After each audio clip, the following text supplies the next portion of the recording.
নমস্কার, আমরা পেয়ে গেছি আব্দুর রব সাহেবকে। নমস্কার স্যার। সাহিত্য সংস্কৃতিকে কেন্দ্র করে এই রকম উদ্যোগ অর্থাৎ এই নলেজ সিটির এই পৌষ মেলা এবার কত বছরে পড়ল? দেখুন, বাংলার সংস্কৃতিকে যাকে কেন্দ্র করে তৈরি হয়েছে শান্তিনিকেতন।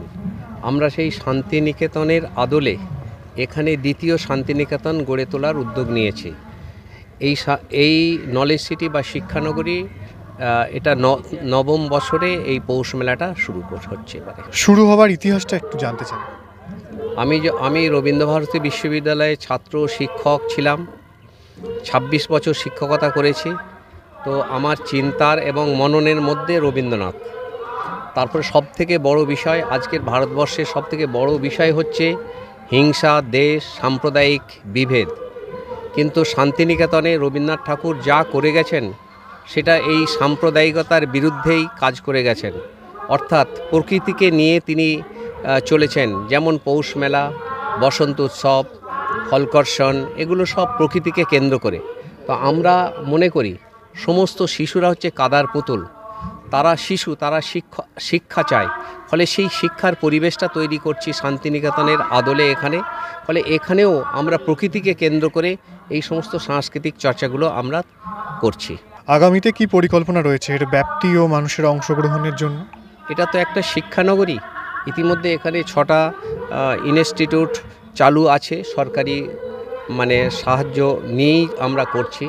আগামী দিনে প্রতি বছরে একটা শিক্ষা প্রতিষ্ঠান এখানে গড়ে উঠবে। পশ্চিমবাংলার বুকে এটাই প্রথম এডুকেশনাল হাব, যার নাম দেওয়া হচ্ছে শিক্ষানগরী। আগামী দিনে এখানে মেডিকেল কলেজ হবে, নার্সিং কলেজ হবে, প্যারামেডিক্যাল কলেজ হবে এবং পরবর্তীকালে এটা যদি আমরা বেঁচে থাকি, সম্ভব হয়, এটা একটা বিশ্ববিদ্যালয়ে রূপ দেবো, সেরকমই পরিকল্পনা আছে এবং সেইভাবেই আমরা পরিকাঠামো তৈরি করছি। নিশ্চয়ই আপনার স্বপ্ন পূরণ হোক। বর্তমানে বাংলা মাধ্যমের প্রতি অভিভাবকদের একটু যেন অনীহা চোখে পড়ে, ফলত বাংলা বই পড়ার হারও কমছে, আগামীতে আরও হয়তো কমবে। উত্তরণের উপায় কি বলে আপনার মনে হয়? দেখুন, আমি বাংলার শিক্ষক, ২৬ বছর শিক্ষকতা করেছি। করে আমার যেটা মনে হয়েছে, আমার মাতৃভাষা বাংলা। বাংলা আমাকে শিক্ষা দিয়েছে। বাংলায় যদি আমি শিক্ষিত না হতাম, আমার এই চিন্তাভাবনা আসতো না।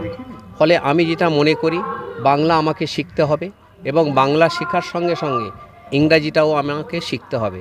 আমার এই যে শিক্ষা প্রতিষ্ঠানগুলো গড়ে উঠেছে, এখানে দেখছি ল কলেজের সমস্ত বই ইংরাজিতে, মেডিকেল কলেজের সমস্ত বই ইংরাজিতে, ফার্মাসি কলেজের সমস্ত বই ইংরাজিতে।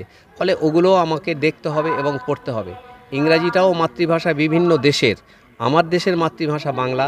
আমি আমার বাংলা ভাষাকে গ্রহণ করেও ইংরাজি ভাষাটাও চর্চা করার চেষ্টা করব, যাতে আগামী দিনে আমার সমস্ত ছাত্ররা তাদের জীবনটা উজ্জ্বল হয়, আগামী দিনের ভবিষ্যৎটা তাকে গ্রহণ করতে পারে।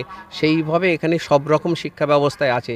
যদিও আমরা বাংলাকে ভালোবাসি এবং 21শে ফেব্রুয়ারি আমরা এখানে উৎসব করি, আমাদের সমস্ত শিক্ষক ছাত্র সবাই মিলে 21শে ফেব্রুয়ারি ভাষা দিবসটা আমরা পালন করি। নমস্কার, আপনাকে অসংখ্য ধন্যবাদ আমাদের সময় দেওয়ার জন্য।